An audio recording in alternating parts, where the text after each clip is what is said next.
And so to me, this whole issue of virginity, the girl was saying, I wish I hadn't lost my virginity. I think it is a big deal. Our culture, I think, has thrown two lies out there. One is saying, oh, virginity, come on, it's 2008, this is the good old USA, your teens get busy, have sex, that's what teens do here in America, so, you know, I go against the flow. And that's a myth. First of all, there's a trend towards abstinence. There's a trend of a lot of teens, way more teens in the 2000s are being abstinent than they were in the 1990s. Statistics would show. And there's this trend, kind of countercultural. I think a lot of people are looking around saying, hey, I don't want the kiddie pool, and that's all I'm seeing out there. And I want something different and something deeper and real. Maybe I need to do it a different way.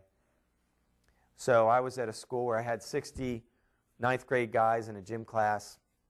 And since they were all guys, I was like, hey guys, quick survey. I want you to raise your hand if you're still being abstinent. Out of 60 guys, how many hands do you think went up? 5, 10, okay. Now it was like 55 out of 60 hands went up, and they're looking around like, whoa, I thought I was the only one. Wow. Yeah, they're not alone.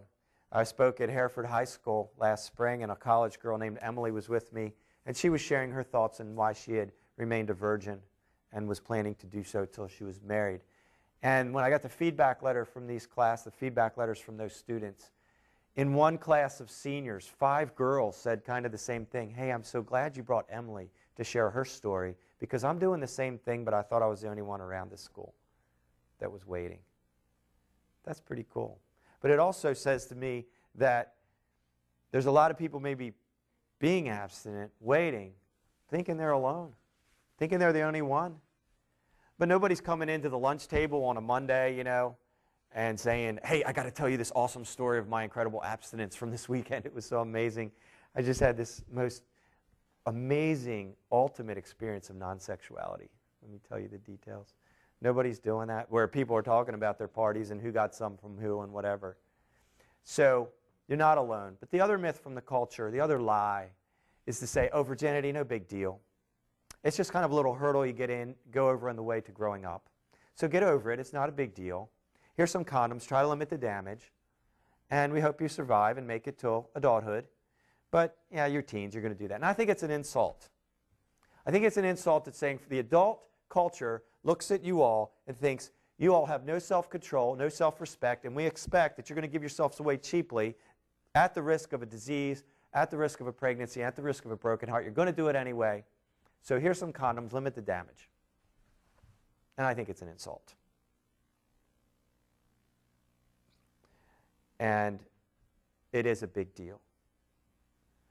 I think it's one of the biggest decisions you will ever make in your life, because it's a decision that will affect the most important relationship of your life.